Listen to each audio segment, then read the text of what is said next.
Warm greetings. Welcome to Wednesdays for Water. We are a citizens collective aiming to walk and talk water. We try to meet every week and connect people with various water worries and wisdoms. And in the process, we wish to curate future water warriors. The way we talk about trivial things for hours, water too needs walking and talking to address the rising water distresses. The way Wednesdays for Water is conceptualized as a prime time show, it wishes to make water everybody's business. The idea of the series was conceptualized in August 2020, and by the end of the year, the team and the structure was pretty much in shape. We started in April 2021 with Dr. Rajendra Singh's inaugural speech. We wish to bring science and society together, and therefore we try to bring in every session either a policymaker or practitioner and a researcher or academician. We also think that future generation is crucial and therefore they have presence in each session. We are going stronger with every week now with session on either quiz, couple of weeks of hard talks and a week of soft session of art and music. There is a simple structure for each session of quiz, hard session and soft session which are moderated by the core team member. Here is a glimpse of what we call as hard sessions and soft sessions. Besides walking and talking water, worries and wisdoms collectively, we see this as a platform to cross-connect and expand our network and explore possible collaborations. We are also making notes to publish both scientific and non-scientific work. Here is a glimpse of some of our writings. You may reach us through email, LinkedIn, Facebook, Twitter, Instagram, and also look at our website www.w4w.in. We look forward to your suggestions and comments to make the series more meaningful and engaging. And meanwhile, we hope that you appreciate today's session.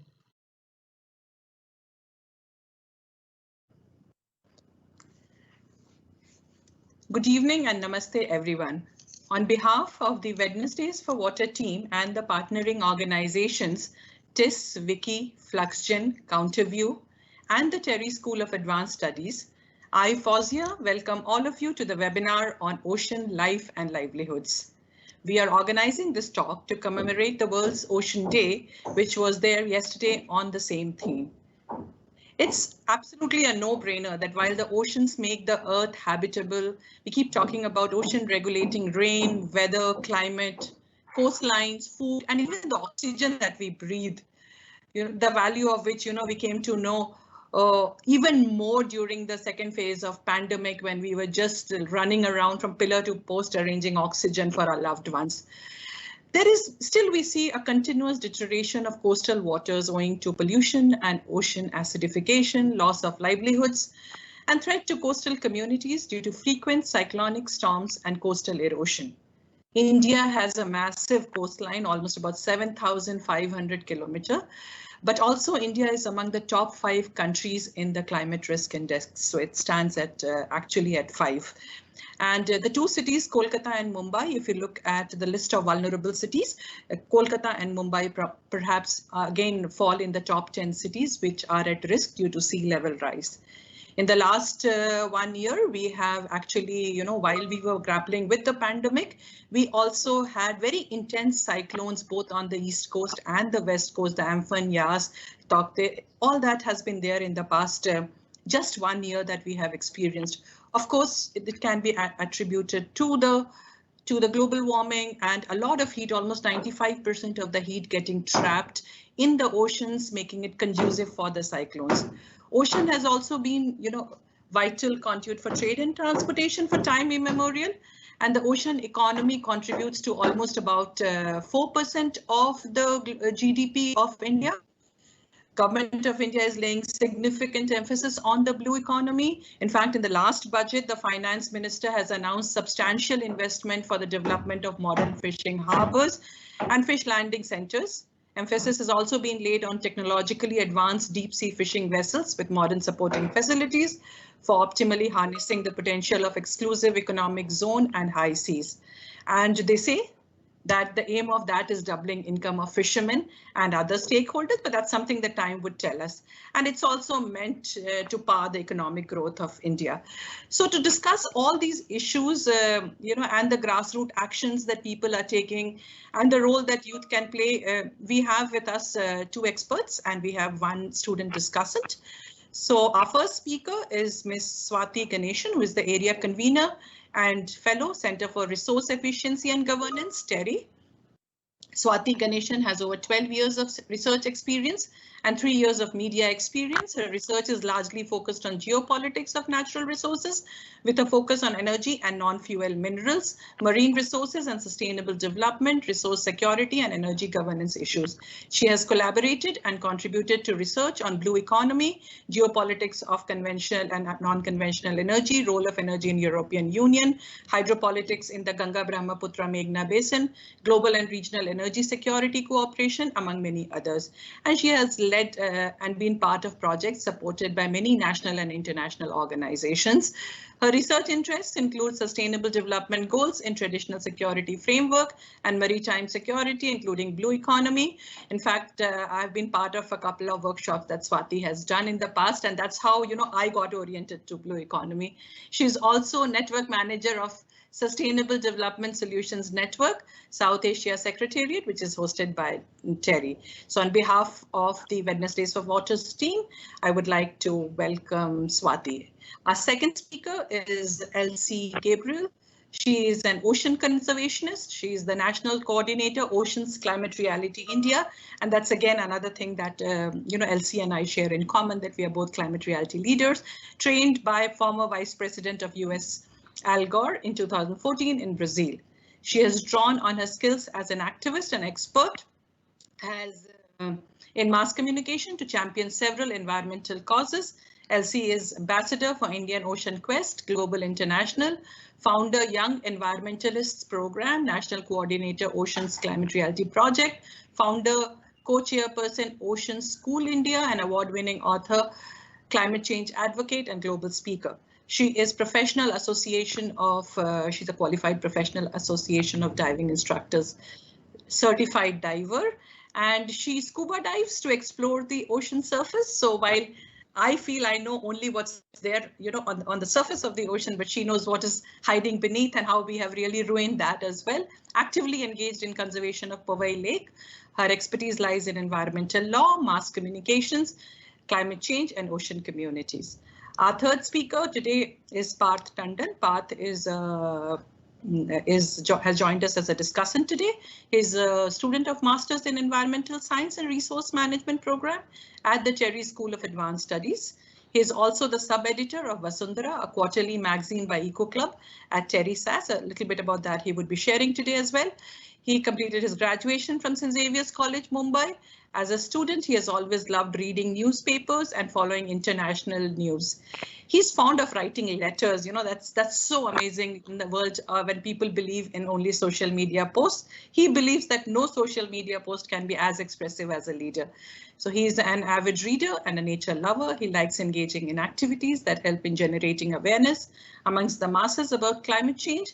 He has always been fascinated by the conventional approaches of the indigenous communities and want to work closely with these communities to understand their challenges. So welcome Swati, Elsie and Parth, and also all the participants. So now we'll move on to our first speaker. So Swati, we have been talking about, the strategic location of the Indian Ocean region, and the government of India has been laying a lot of emphasis on the maritime economic activities to promote smart, sustainable and inclusive growth and employment opportunities. You have been working, I know I've seen you part of many workshops on blue economy, and you have also been engaging with experts who are drafting the blue economy policy, have been part of 2 working papers of TERI. So I would request you to share insights about what would this policy entail and how can it be sustainable, inclusive and people-centric. Over to you, Swati. Hi, first of all, thank you to Fawzia. Thank you to the organizers for having me here today. It's very nice to be here in this kind of webinar, which is looking at a very specific issue of, looking at oceans and livelihoods. To begin with, I think one needs to put this in upfront is that when you have a very healthy ocean, you also will have very successful and a very robust number of variations in livelihoods as well. It's deeply intrinsically connected, and I don't think so we have any way to say that it's beyond it or not part of it. But before I start off the discussion, let me also say I am working from home. I have a 7-year-old who might pop in once in a while. So to all the people who are watching, my apologies beforehand. These are the things that we have to go along with the current setup. But to start off, I think, there were several working group reports that were done before the Blue Economy Policy, which was drafted and put up for comments in February of this year. There was exactly 7 working group reports, and these 7 working group reports looked at different dimensions of blue economy.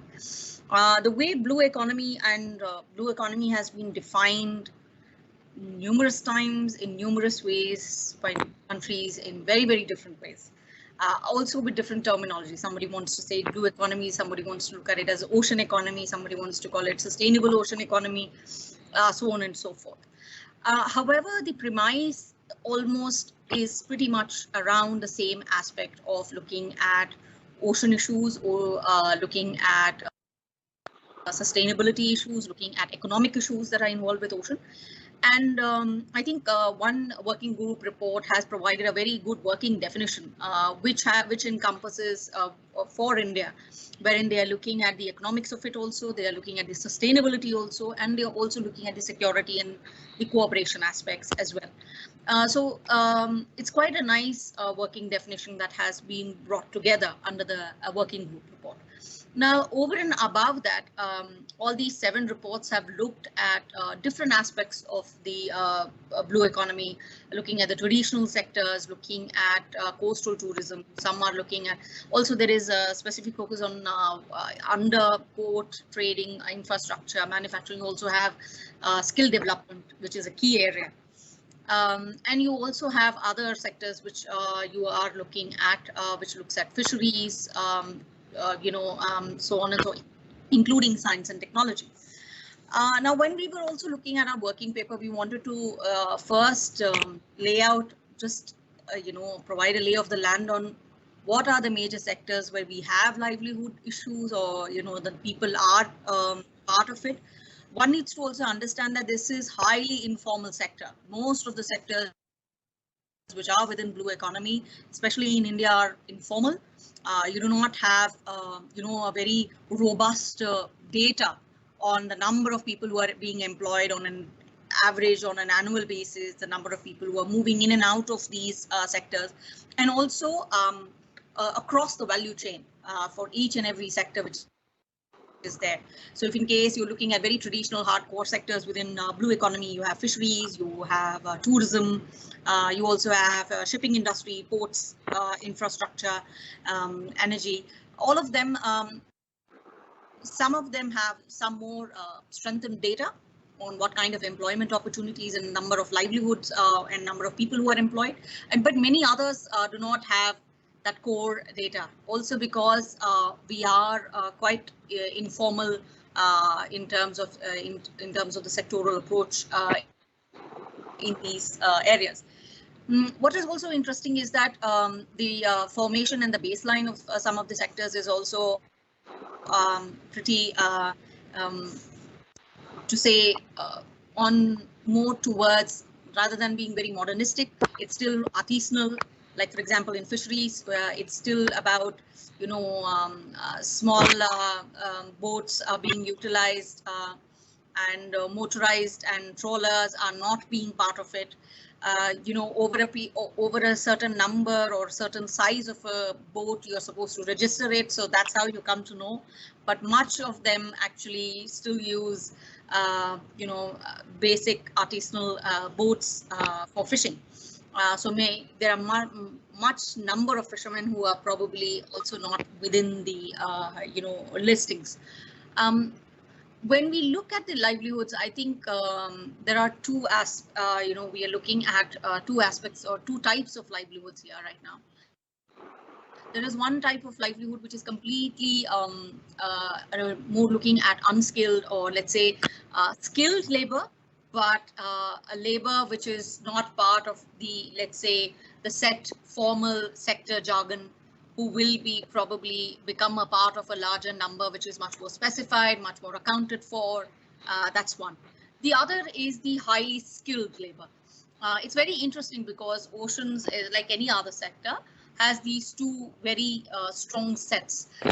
One is completely high skilled labor and workforce that you require, because there is this whole demand for a certain aspects and coverage, which I will come to, major areas of livelihood opportunities that you have.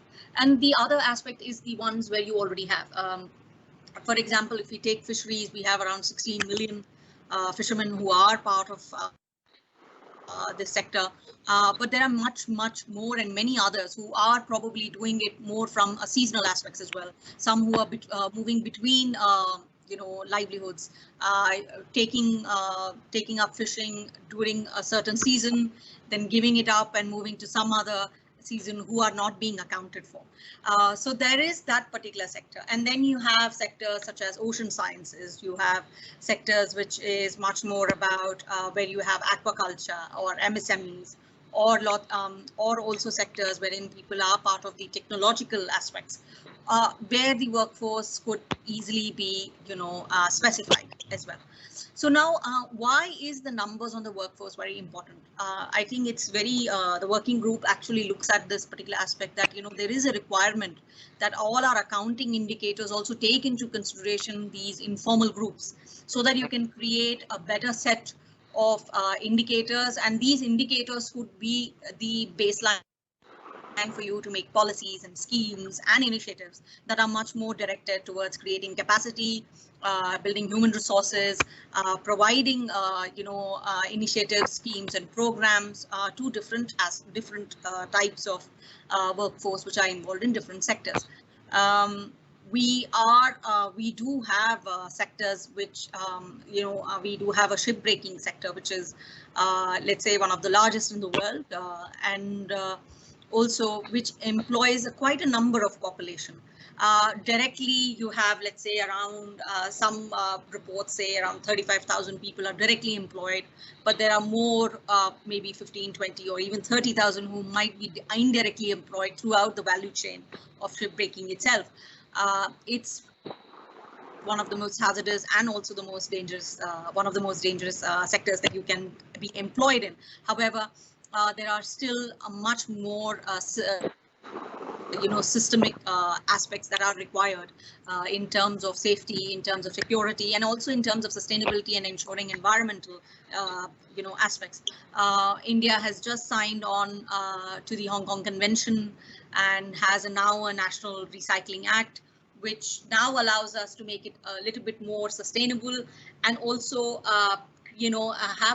develop a market in a global field where you can attract people who will pay for having good, strong, sustainable methods of shipbreaking, within the sector, which is currently not there in other big names of in the same sector in the globe. So that is the kind of sector specific problems that you have. One of the most prominent problems that we can see right now is in the tourism sector. India's coastal tourism itself has been affected because of the pandemic, and now you have the coastal tourism sector, which needs a primary boost because like every other tourism sector, coastal tourism requires also a primary boost. But there is also a gap in terms of knowledge about what aspects require attention. For example, if you take inland-based tourism areas like Shimla, or you can take any other big destinations, you would see that number of studies have been done to try and create a sustainable tourism framework for them, which still needs to be done for much of the coastal states in India. It's been highlighted in the working groups that there is much need to look at carrying capacity issues in many of the tourism sectors, tourism states, tourism towns and cities, which are major hubs in coastal areas in the country, to also see what kind of sustainable aspects could be brought in there. Now, why is this important? Because this is important because it also opens avenues for livelihoods over a period of time. I think again and again you would see that there are much more opportunities that that come for livelihoods. It would be very interesting to say that there is a study that was conducted by the Global Panel on Sustainable Ocean Economy, and India and Norway have jointly agreed to work on blue economy. And one of these reports that I think came up yesterday or this week actually says that when you put in more efforts and more initiatives and programs and schemes and finances into sustainable aspects, you are earning almost sometimes even 2 times more, 5 times more in many sectors, because you're becoming much more sustainable. Because when we say sustainable, we are not just talking about creating, let's say, an environment or an ecosystem type of just an ecosystem for it, but also intrinsically utilizing it in your other value chain aspects. For example, if you're becoming more resource efficient, more energy efficient, you're also becoming zero waste, which is going to be a big aspect for coastal tourism. You're also taking up, tourism in a way which is much more closer to how you want it to be, about educating, more about awareness, more about creating a sense of, provision of providing people the training and the need to understand what oceans is. So if you see there are these 2 parallels that run, wherein is that one is the traditional livelihoods where you really have to provide a job to someone, and also the creation of opportunities which are much more sustainable, that do lead to different aspects and different types of modules of livelihoods over a period of time.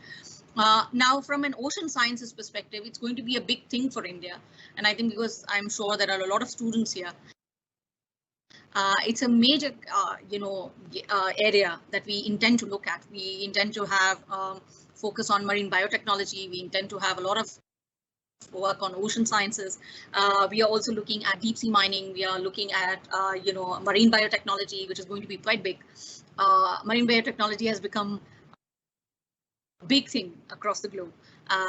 From cosmetics to cancer, medicinal equipment. So the range is becoming quite wide on what kind of livelihood.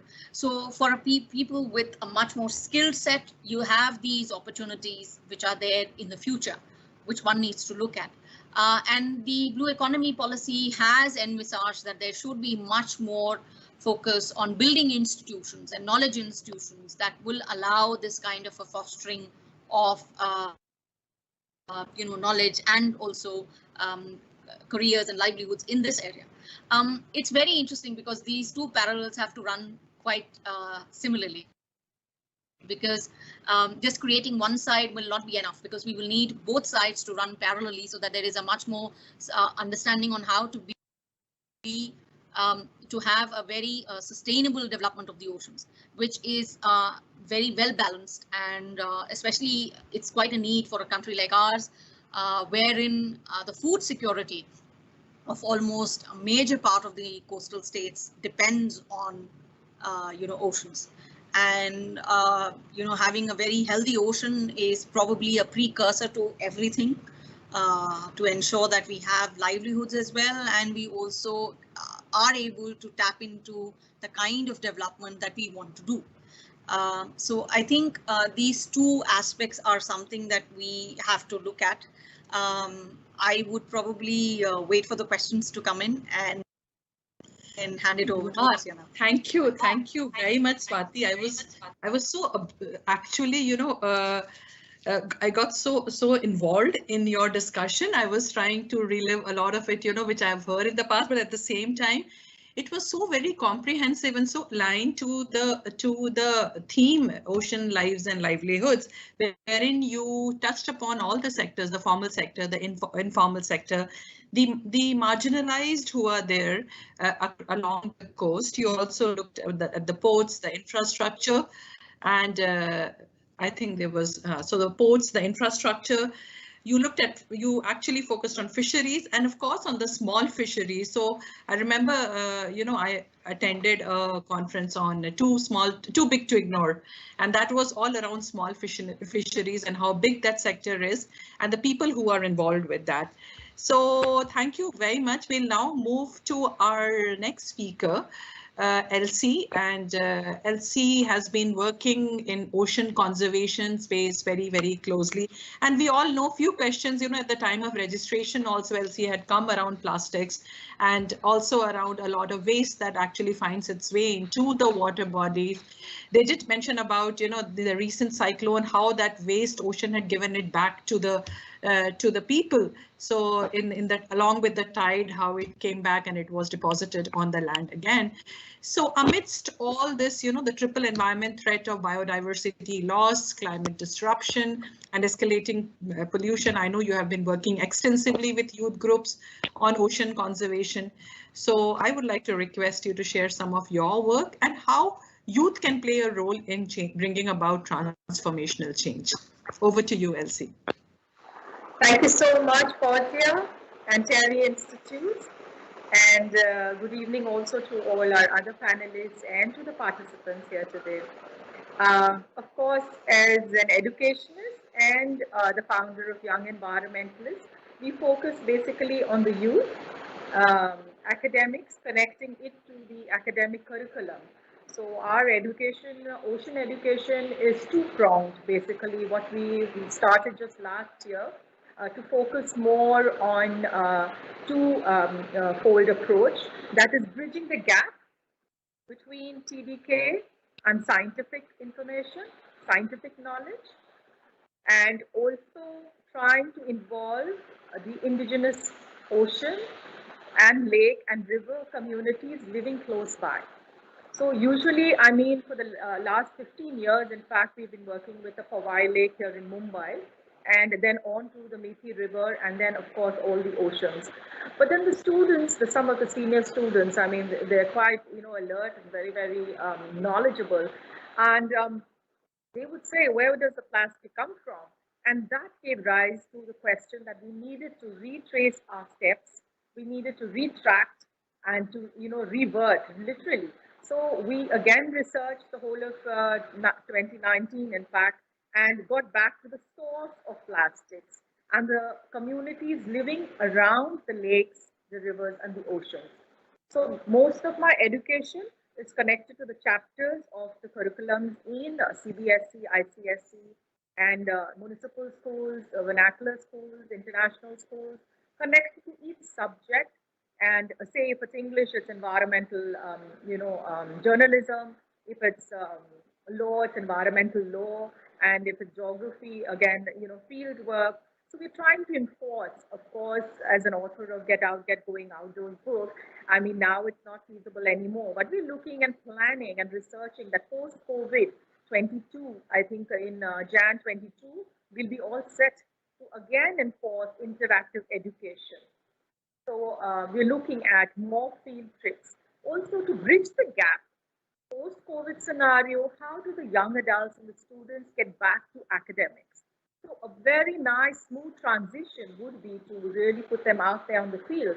And I think our ocean education would be fabulous to bring them out. And we do start with the lake and we do start with the rivers and then on to the oceans.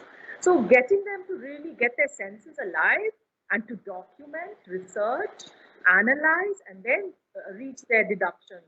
So we want them no more just to be, this was earlier that we didn't want it to be within the four walls, of course, bridging these 2 years of COVID isolation. But now again, we're going to relaunch in 22, where we get them out and ensure that they first-hand gather data, they first-hand gather knowledge, which is absolutely fundamental to their understanding instead of just a copy-paste scrapbook or a research report submission.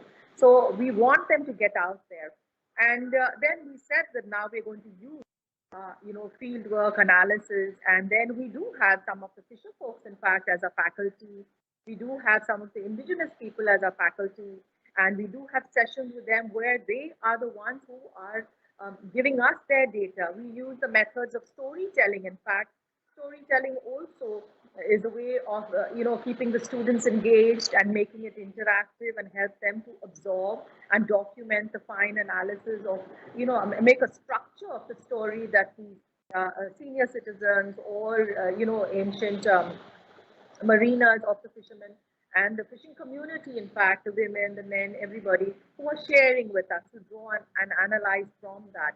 And then again, we ask them to bridge the gap between scientific knowledge and that. So that's the approach that we are using right now. And of course, as a diver, we reached this conclusion that we need to do it back here in India, because having dived in over 23 ocean destinations, right from the communities and diving in the Great Barrier Reef, Australia, to Madagascar, Mauritius, and to remote islands like Cozumel in Mexico, and also Ecuador. Galapagos was a real learning experience. I mean, till today, of course, it is Darwin's island of discovery. Went to the institute there and learned a lot, and then brought back that knowledge here for the students. And it was in Galapagos that I realized that the fisher folks, in fact, what she was speaking about earlier, fantastic. They still need, the SDG 14. Point 2, I think, says, you need to uplift them and you need to give them more information. And the fisher folks were still selling off the counters on the road. They were still using indigenous methods.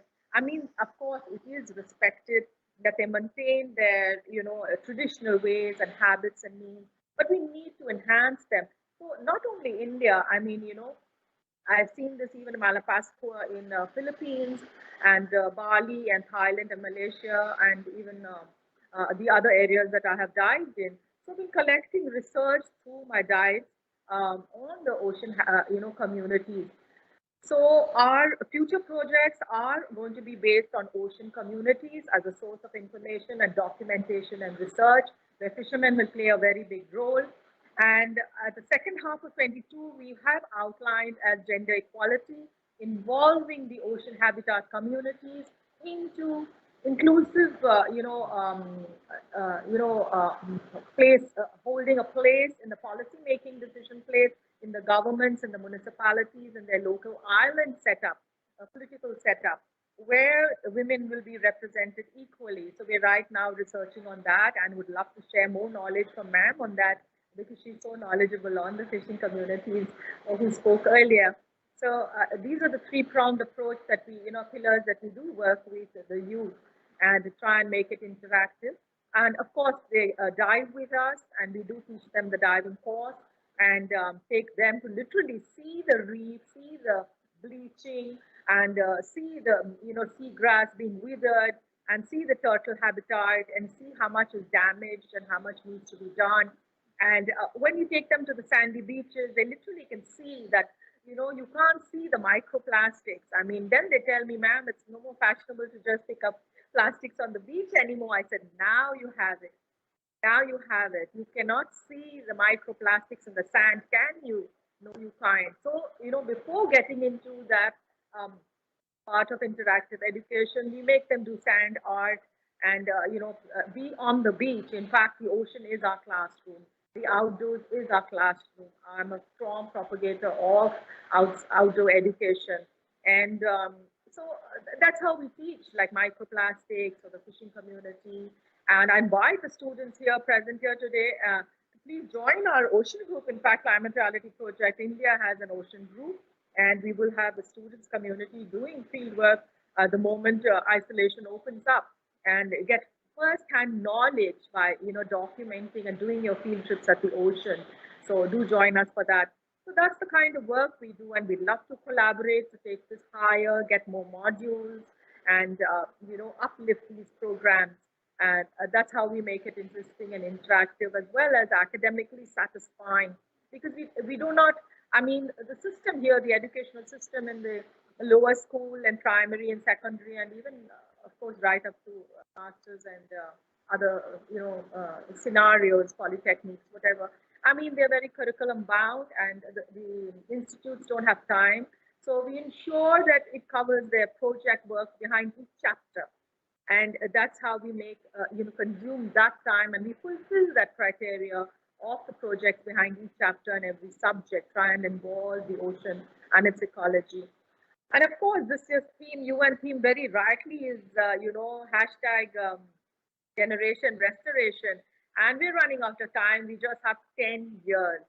And I don't know where I'm going to be, but I am just waiting for isolation to open up. And literally, we have no time, and we really have to go full throttle, getting the youth ignited and equipped for a better world tomorrow. And it's that we have to do today. And that's the approach that we apply. And that's the work that I do in oceans education, and the connecting, communities. And I always tell the students that you need to work with the system. I mean, if you're going to criticize it, like I asked the community as well, if you're going to criticize it, what is your mode of solution? I mean, if you're going to criticize, you need to have an agenda where you're going to bring on the table a solution. Are you going to add to the system's problem, or are you going to come and contribute your time and your energy or your breath criticizing? So the students, the same way, I say you must work with the system, and you must have faith. And it is an emotional subject. So it's a very sensitive subject, and you can't preach to them. And of course, the facts are there, Google is there, your textbooks are there, everything is there. But how do you ignite that fire in them? How do you literally bring them to the table that they say, yes, I will be a marine biologist tomorrow. I will be an oceanographer.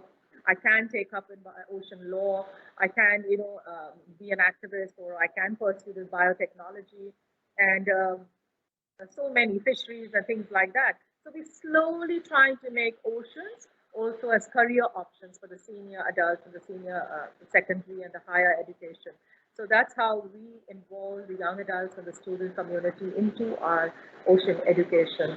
So that's it from me, from the oceans and education part of it. I mean, we do and the other aspects with the community and women folk also here in Mumbai, but we are now all set up and researching and all set to go full throttle with the student community. And that's going to be fulfilling hashtag generation restoration. Thank you so much. Thank you very much, Elsie. I could actually see that passion in your eyes, with which you, and I could visualize how you would be engaging with the youth and with the students at the grassroots level. Amazing. Again, great work that you are doing. I'm familiar with your work. Some people have actually requested you to share the link as to how they can join the Oceans group of Climate Reality. If you are a Climate Reality leader, you can just write, and you can write to Elsie, and you become part of that group. It's not very, very difficult.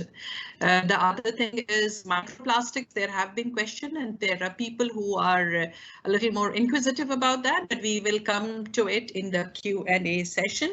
As rightly said, it's no longer fashionable to just keep picking up plastics. We need to address, of course, the source from where it is coming. But the other thing is plastic is just there on the banks, but then there are microplastics which are causing greater damage at the surface of the ocean. So those things also needs to be looked at. Let me go to the third speaker and the discussant for the webinar today. Parth Tandon. I'm very excited. Youth, having a youth in the panel, and that's probably the model that we are following in all our Wednesdays for Water Talks, and millennials, as we call them, have a great opportunity to contribute to achieving sustainable development goals. We say youth have a great, in many ways, they can contribute towards ending poverty, hunger, health, education, making cities more sustainable, even combating climate change, protecting oceans, as Elsie was mentioning, that she takes them to dive along with them, or she actually takes them for experiential learning. So Parth, you are a member of Eco Club at TERI SAS. And the Eco Club at TERI School of Advanced Studies has been working in plethora of ways towards environmental conservation. So if you can actually share with the lots of youth who are present today, as well as with all of us, as to how academic institutions, youth who are there attached to schools, colleges, academic institutions can contribute towards sustainable living and environmental protection. You are also the sub-editor of the Vasundhara magazine that comes out by the Eco Club. So maybe a little of your experience, because the next issue is going to be on the theme oceans. So I'm sure you would be having something to share about that as well. So over to you, Parth. Yes, ma'am. Thank you, ma'am. Thank you for a great introduction, and would in fact like to say that the speakers before me I had a lot to grasp from them, and a lot has been mentioned in the magazine as well of what they said, especially ocean tourism was also covered. So now I would like to begin. So good evening, everyone, and thank you for giving me this opportunity. As a member of the Eco Club, I would like to share that the Eco Club at TERI SAS has always been at the forefront in generating awareness amongst the youth. The club activities range from treasure hunts, green quizzes, panel discussions, to comic strips, writing and poster competitions. Initiatives such as Ye Diwali Eco Club Wali, Teri Meri Baatein and Sustainable Saturdays have helped in generating enthusiasm amongst the youth about adopting sustainable practices in the most subtle way. I would like to mention that in the month of April, when India saw a massive resurgence of coronavirus cases, the members of Eco Club initiated a COVID task force to disseminate verified COVID-related information and help those in need. Next, I would like to brief the attendees about the Vasundhara. Vasundhara is the magazine of the Eco Club, which has a different theme for each of its editions, and it covers the key environmental concerns. The upcoming edition of the magazine Vasundhara is based on the theme Oceans, as Fawzia ma'am has already mentioned that it's based on the theme Oceans. The theme holds special relevance in the current times when the United Nations has proclaimed the decade 2021 to 2030 as the United Nations Decade of Ocean Science for Sustainable Development. While working on the upcoming edition as a team, we realized that the most vulnerable to climate change are the island nations.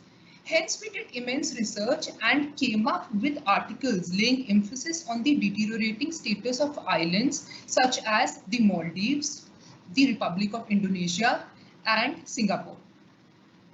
The magazine has highlighted the extent of vulnerability of the coral reefs, which are commonly referred to as the rainforest of the oceans, and at the same time addressed issues such as ocean acidification, plastics reaching the oceans, and the impact of anthropogenic activities on the ocean.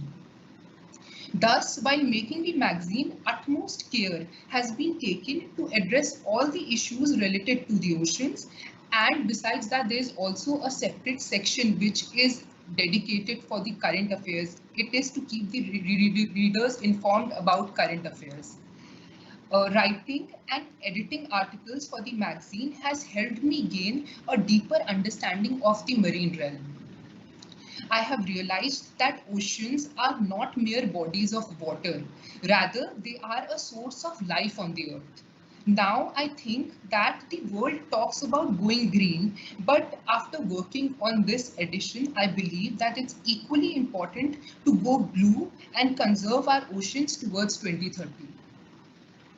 The theme of the year 2021, as it has been already announced by the UN, that the theme for 2021 is the ocean, life and livelihoods, which has helped me understand that oceans are a source of livelihood for the coastal communities who depend on the oceans for their livelihoods. The communities are dependent on the oceans directly as well as indirectly. Several island nations, especially the Caribbean islands, are dependent on tourism for their GDP. And most of the tourist attractions in these islands are actually the beaches. So as a student, I have always asked myself a question. What does protecting the ocean mean? Today, I believe that after working on this edition, I believe that I have my answer, that protecting the ocean actually means protecting the vast marine ecosystem which thrives in the oceans. While writing articles on various campaigns across the globe to protect the oceans, I have realized that it's very important to come up with creative ideas. For instance, in Australia, the Greenpeace organization had launched an ad campaign called Stop Coca-Cola Trashing. And the ad showed people drinking Coca-Cola on the beaches and dead seagulls falling at their feet. This confronting imagery was able to raise awareness about the damage Coca-Cola bottles were doing to the seabirds because the plastic was finding its way into our oceans. I believe that ads, animations, comics can help generate awareness amongst the masses about the importance of oceans. I would like to say that the upcoming edition of Vasundhara is a wonderful blend of all these things, and efforts have been put in so that it does not become monotonous for the readers and serves the purpose of generating awareness about the need for protecting the ocean. I feel that this magazine, the upcoming edition I'm talking about, is a clarion call for the youth to protect the oceans. And protecting the oceans should be our foremost priority because today, as the world is reeling under the firm grasp of a deadly virus, this is, I think, what Elsie ma'am also mentioned, that as world is reeling under the firm grasp of a pandemic, protecting the ocean should be our foremost priority because today we are using gears like face masks, sanitizer bottles, face shields, gloves, and PPE kits. While the governments are concerned about bringing an end to the pandemic, I can see a new pandemic coming in, which is the pandemic of plastic pollution. So now I would like to request Fauzia ma'am to share the cover page of the magazine. Fauzia ma'am, can you please share the screen and with us?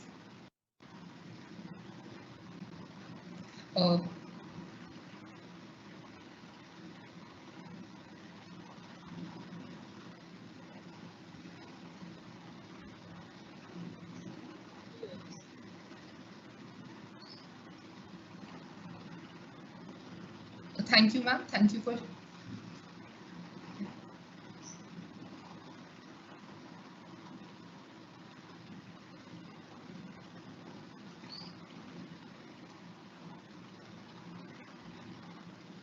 Sorry, I think you couldn't hear me. So I said that you can pose your questions that you have for the speakers. Yeah, ma'am. I would. Yeah, ma'am. I would just like to say a bit about the cover page. If you could share the screen once again, please.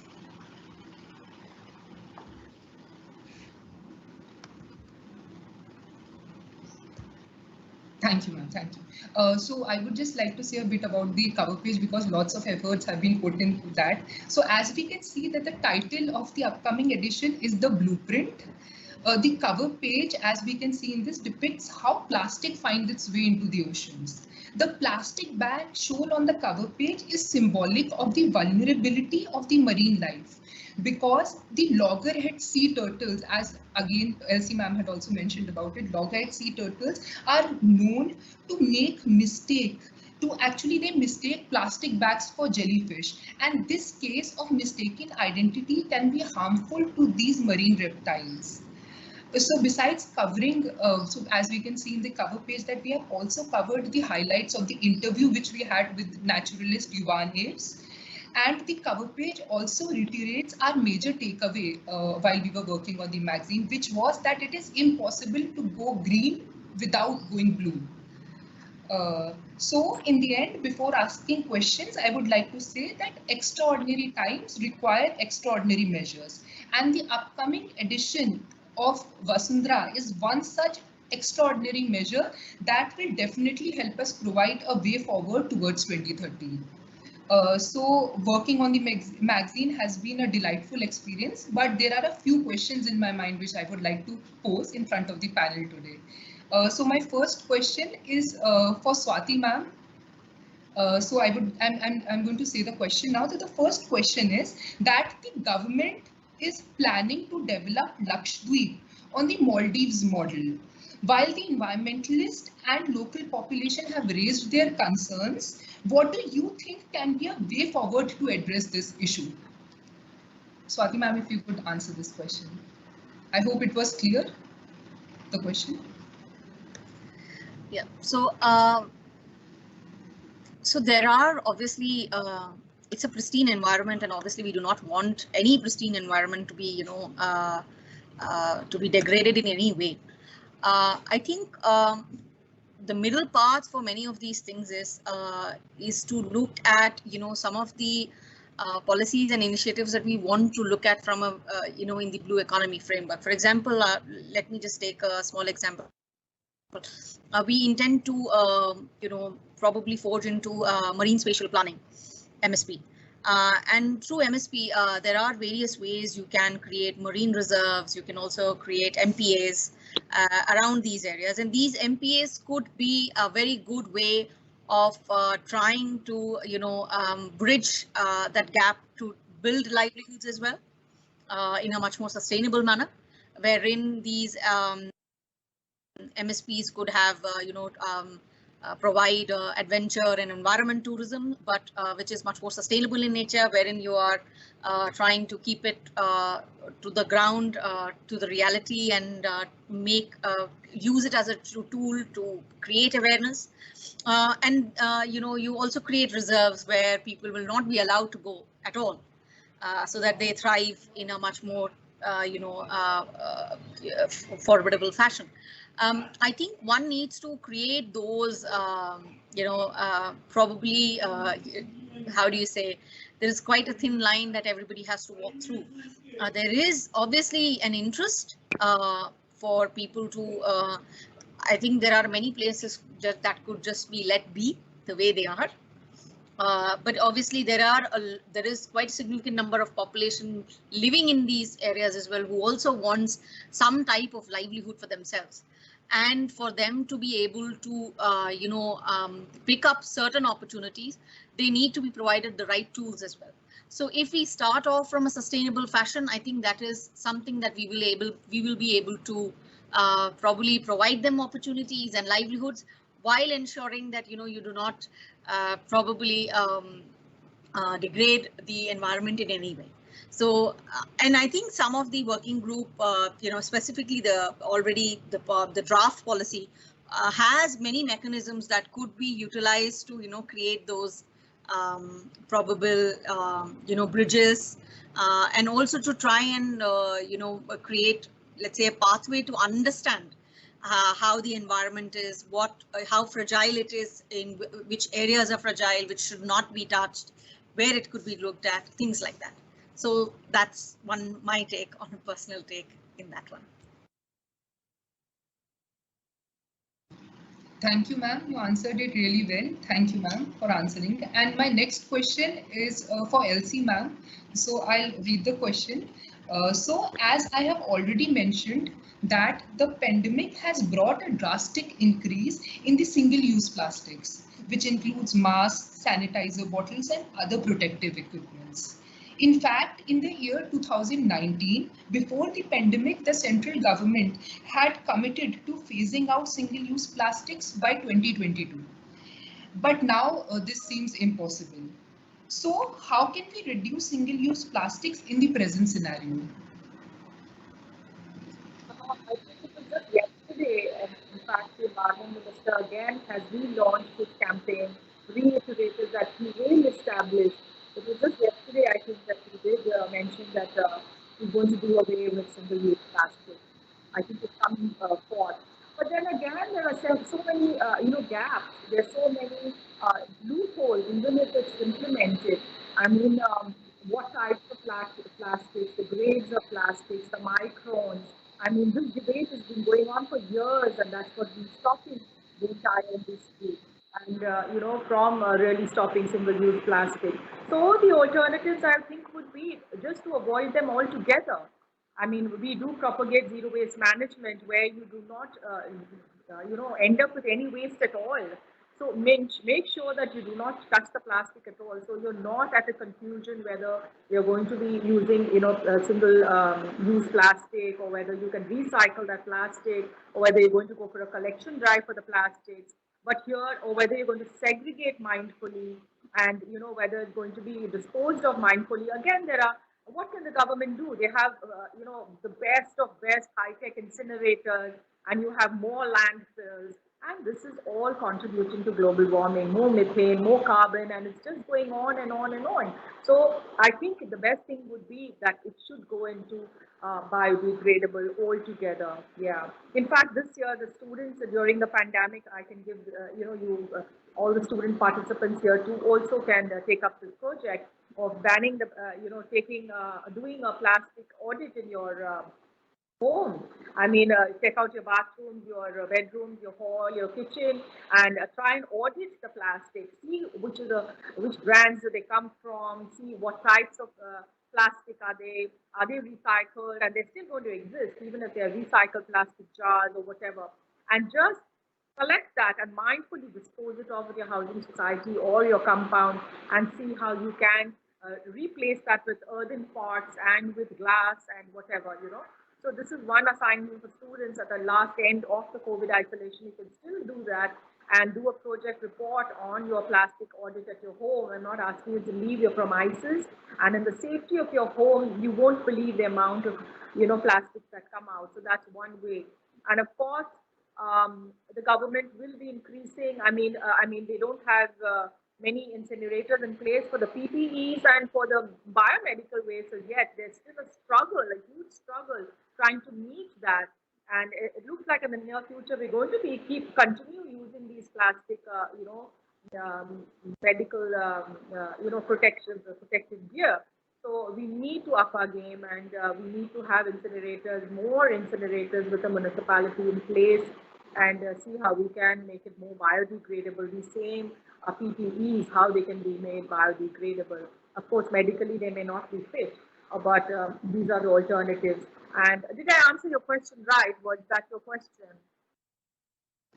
Yes, ma'am, definitely you have answered it. And my major takeaway was definitely the responsibility rests on our shoulders, because as youth, we need to take initiatives in doing all these things and become part of projects. So now I would like to pose my third question, which is that in April 2020, which was last year, Palau became the first country to ban active sunscreen ingredients and preservatives that are known or suspected to be reef toxic. Do you think that there is a need to implement such initiatives in India as well? Anyone can answer out of the panel if anyone would like to answer this question. Okay. This question is for? Elsie, would you like to go first? Okay.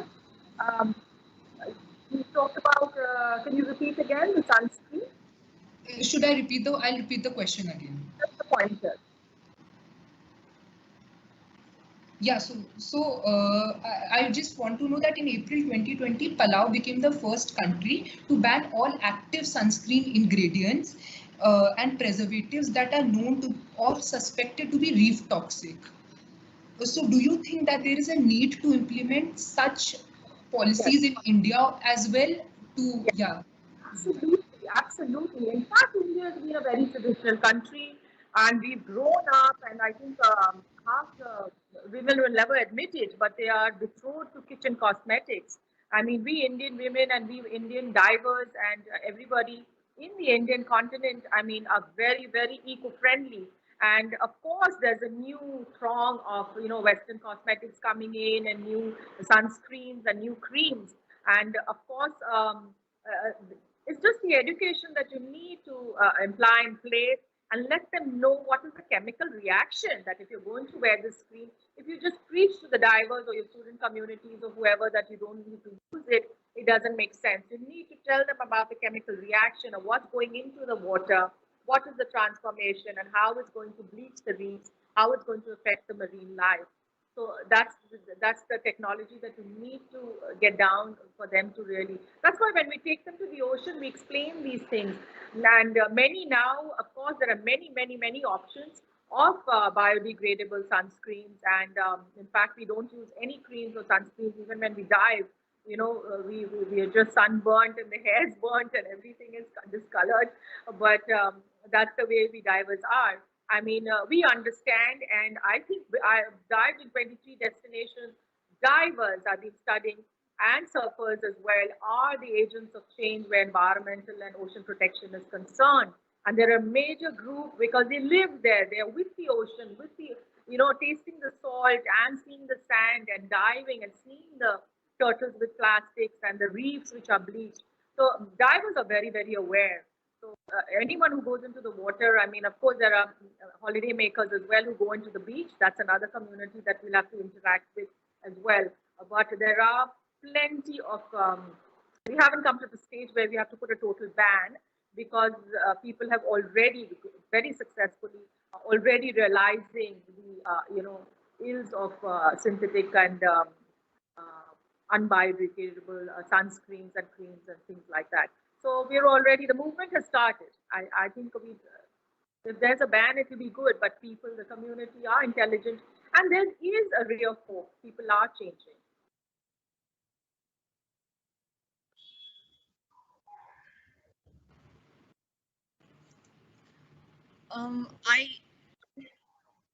I think you know, Elsie has already answered it very well. The only addition I can actually say is that you know, these kinds of policies can't be only done by one country per se. You know, because you are looking at an industry which is global, and a global industry like that is producing from different countries, different backgrounds, different areas. And I think these need to be more of global movements with very strong global characteristic. You know, you're also coming together to, you know, commit yourself to doing something like that. So I think these are all, you know, initiatives that would take a significant amount of time, or on how they will actually culminate. I'm sure, I think countries like India, who already have signed on to so many of these initiatives, will definitely come on board in the future when there is an opportunity to do so. But right now, I think, you know, oceans, at the end of the day, it's a global issue. You know, just one country doing anything will be very difficult for you to contain or solve any problem. So I think it needs to be much more of a global movement in many of, and specifically when it comes to pollution, environment, environmental degradation, things like that. And, you know, plastics which are floating in Japan are actually coming from currents which are in North Atlantic or somewhere in Pacific. So you really have to look at them at a much larger scale. So one needs to have that macro view for it to, you know, then get into the micro policy initiatives that you want at national level or at regional level. So I think the move, as Elsie said, the movement is there. But I think these you know, very strong initiatives that we want will come slowly in the coming years. And this is the decade of oceans, and I hope much will be done within the next this 10 years. Thank you very much, and thanks Parth for this I think very insightful questions to the panelists and the great answers. So we still have a few more minutes to go. So I'll open it up for the participants. Your mics are enabled, so you can. Haripriya, yes, please go ahead. I can see the hands coming up. Please go ahead, Haripriya. Thank you so much, ma'am. Thank you so much, Swati ma'am, Elsie ma'am, for such an insightful discussion, and thank you, Parth, for introducing the new edition. Like, we're really looking forward to it. Actually, I have a question for Swati ma'am, since she was talking about the policy that's coming up and a lot of other initiatives that we are taking as a country. So I recently visited the Konkan region of Maharashtra, and something that I witnessed is there is there's lack of awareness for the solid waste management. The households generally engage in burning their garbage in the morning hours, and it was very sad, and when coming to the new policies that will be coming up for blue economy and the tourism rise in tourism, I'm kind of scared to think what will be the situation, because tourists are anyway little more ignorant towards waste. If you could just enlighten a little bit on that, ma'am, if there is any policy intervention that is going to come up for garbage, solid waste management in these areas. Thank you.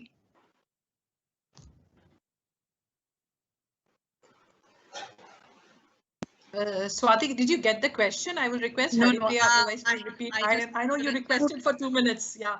Haripriya, could you please repeat your question? So sorry. Huh? Okay. My son was asking for me, so I just went. Could you just repeat? No problem, ma'am. Yes, ma'am. I'll just make it quick.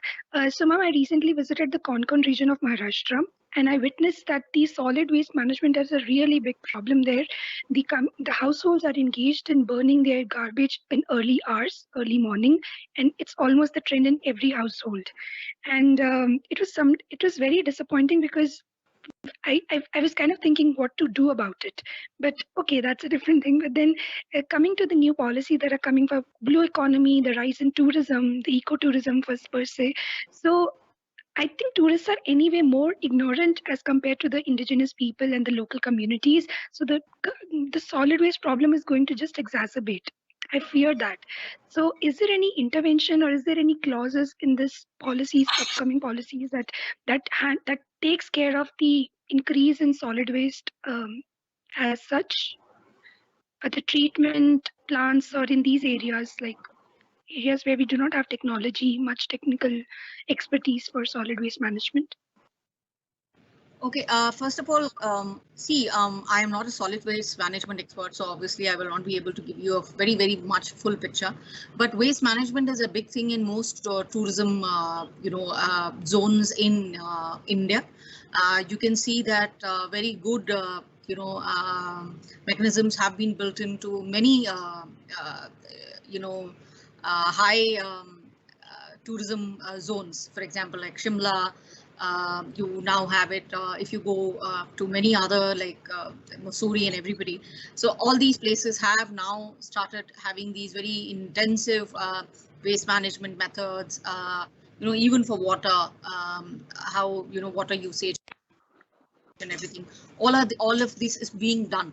From a coastal tourism perspective, to say whether tourists are a little bit more ignorant, or whether the locals are more ignorant, I think it has nothing to do with either of them being ignorant. I think it's also about creating that awareness, which is very important. I think when you create a sense of responsibility, and responsible tourism is very, very critical for sustainable tourism. So if you take the example of, let's say, Ladakh, not Ladakh, I'm sorry, take the example of other countries, which like Bhutan, who levy sustainable development piece for tourism and for tourists. It also sends out a very strong message, from a particular tourism sector, of what they mean when they say that, you need to be really clean. A very simple example is, I don't know if anybody has visited the forest reserves in our country, like Jim Corbett and many others, where there is this strong momentum. And you would see that, the people who are involved in day-to-day activities are very, very tuned into it. They will keep watching each and every tourist, and they will keep telling them, even if there is a piece of paper, they will say, please take it and put it into that bag, a jute bag, which is given to you at the entrance, and take it back outside. So, so there is this, tuning in of the local population, which is aware, and that local population is also pushing tourists to be a little bit more and more responsible. But there are other incentives and mechanisms that can also send out messages. Sustainable development fee, like in Bhutan, is one big example that has been highlighted over and over time and again. and many others which could be highlighted, you know, or you can probably incentivize them for being a little bit more sustainable. So these are, you know, ways. So for example, people are given, if you go to other countries, you know, they are given these small bus cards, which provides them an extra incentive for actually taking public transport. So even if you're a tourist, if you have a good public transport system, you're pushing people to take public transport, so they are getting a little bit much more during their stay. So these are things that one can actually, you know, look at and plan for. But these don't come in one big package. It needs to be over, you know, one step by step, and understand, because localization is very important. You need, you know, one size doesn't fit all. All needs to be customized according to each and every coastal city, coastal town. What are their major, you know, needs? What kind of things they do? It depends on that. Thank you very much, Swati. I think that was pretty precise answer that you have given. And also, you know, there are incentives like reverse vending machines are there now, where you know you get paid, and it is installed at, I know, at least in Kolkata, one of the parks it is there. I think Science City or somewhere it is already installed. So likewise, I think strong punitive measures also work, because these are behavioral issues, and wherever in the Delhi metro we see people behaving much better, and they don't behave the same way in our Indian railways. So probably a strong punitive measure, or the regulations along with strong enforcement. I think that also works very well. Yeah. I can see one more hand, which is there. Akash, do you have something to say? Yes, Dr. Pausya.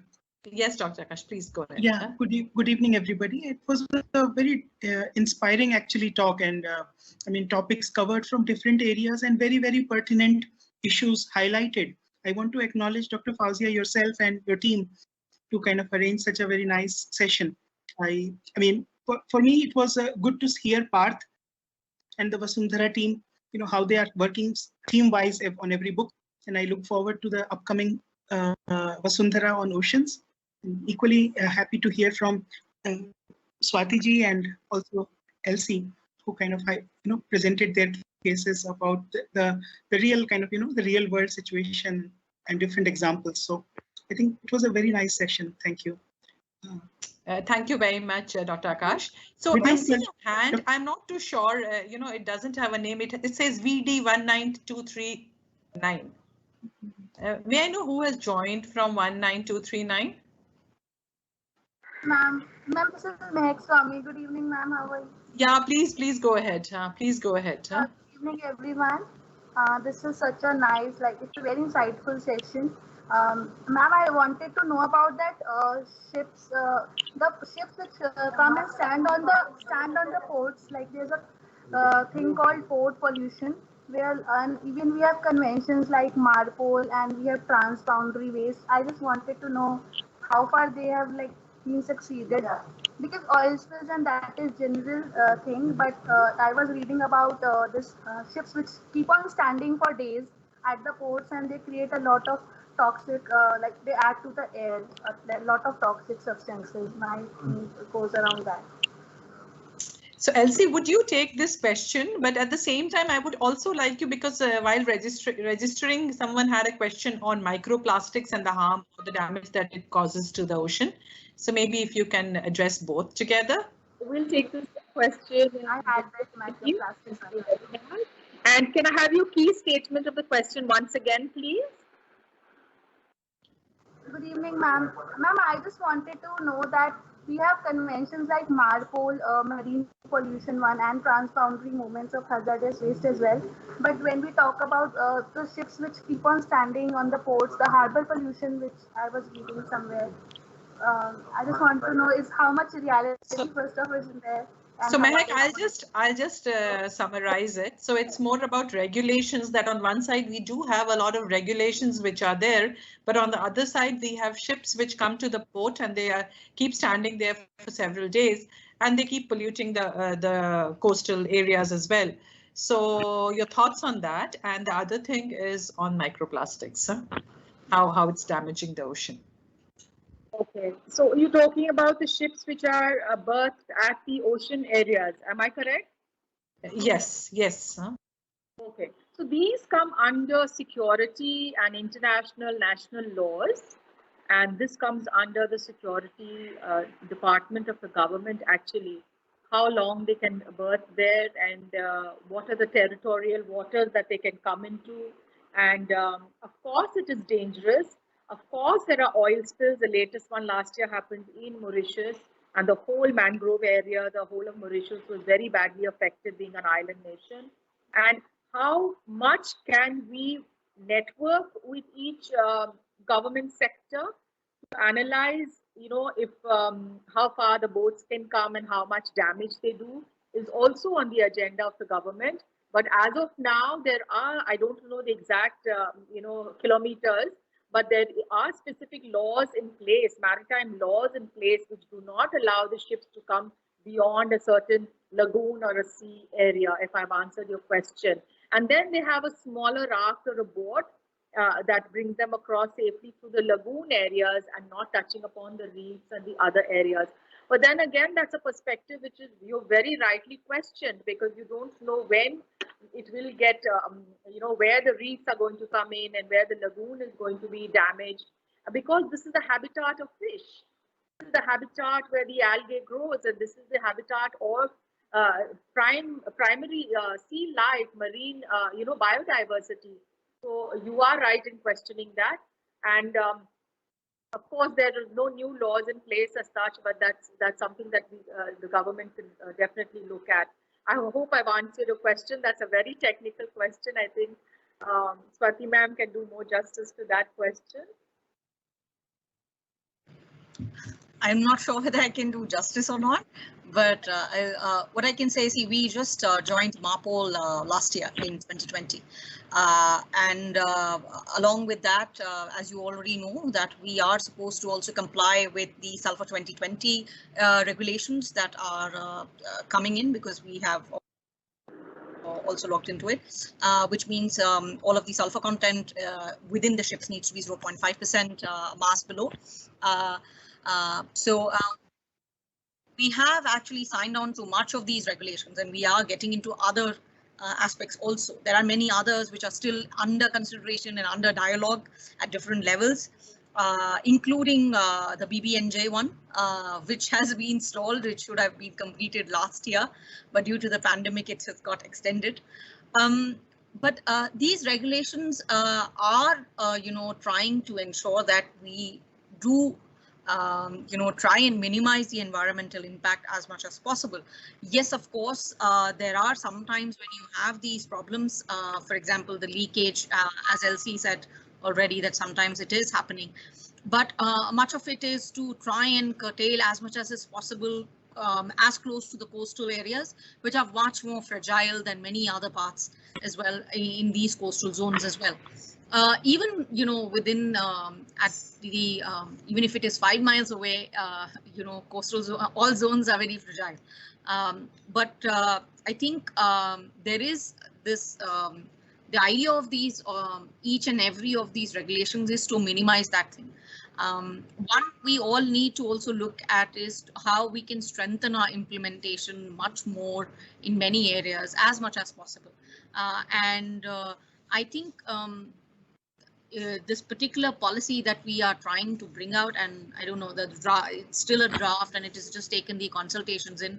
I don't know when it's going to come through, but many of these things can be done on an integrated manner, because there is also this possibility of having a council, which is a National Blue Economy Council, wherein all ministries who are part of the oceans will come together to look at all of these things, and that's where you probably be able to strengthen your regulation and implementation much further.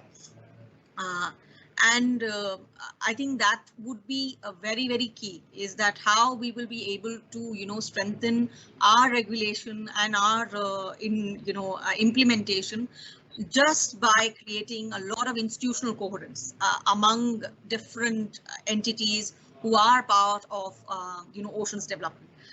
So I think that would be very key to how to also assess how we are, taking international regulations and putting them into domestic implementation, and how we are taking it further ahead.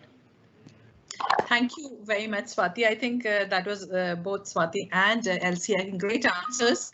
Rightly emphasized, on the role of institutions. So how much ever we make policies and regulations, if we don't have robust institutions to implement it at the grassroots level, or to ensure that these policies are governed well, it's very difficult to reach effectiveness that we are talking about. The other point I think was also on the integrated approach. So even today, most of our ministries work in silos. So whether you'll have the Ministry of Shipping and Inland Navigation, and then you have a separate Ministry of Environment and Forest, and then so likewise there are multiple. Ministry of Tourism is separate, and they all work in silos. It's very important that they come together and make a joint probably regulation wherein everybody's role is defined, but these everybody takes a joint ownership of that. So otherwise we continue shifting the blame from one ministry to the other, or from one individual or one bureaucrat to the other. So I think it was a great session. Before we close, I would like to announce that next week on Wednesday, same time at 5 p.m. we are actually screening the movie Marty. Marty is a documentary. Many of you would already be aware of it. This documentary was actually co-written by, I hope I pronounced the name correctly, Wenceslaus Mendes and Anupam Chakravarti. And it actually looks into the cycle of flood and displacement in Assam. So we know that this Assam experiences flood every time, and because of the flood, a lot of people get displaced. We don't really have a proper disaster management scheme in place, and so that's why there is a lot of losses to life and property. So this is a very short documentary of 22 minutes, it's an attempt to understand this annual cycle. So this would be screened next week. We have your email IDs, and we will be sharing the link to join the screening, and then that will be followed by a discussion.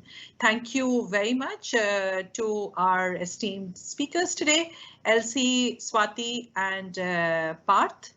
Thank you to my team, Wednesdays for Water, from different institutions who have joined us and who has helped this happen. Thank you, participants, for joining today and asking wonderful questions and making this session extremely interactive. Thank you to my IT team who have been working on making this session live through YouTube and Facebook, and it will be available on the Terry School of Advanced Studies YouTube channel and the Facebook channel. We'll also share it on the Wednesdays for Water LinkedIn, Twitter, and Facebook account. So please follow us there, and please share this with your friends.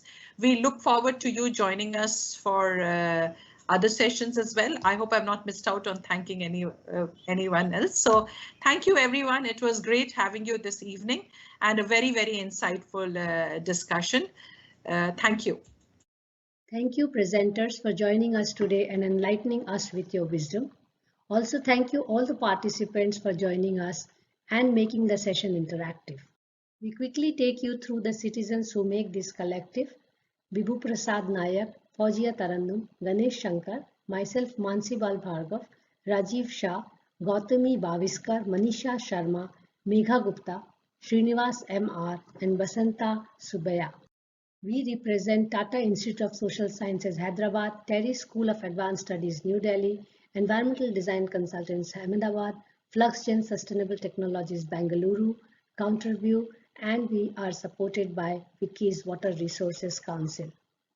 We truly appreciate your support and encouragement in conducting this series, and we hope that you will stay tuned with us through our social media platforms and our website, and you will write to us at our email IDs. Thank you once again to all of you. We look forward to having you in the next session. Please take care of yourself. Bye-bye.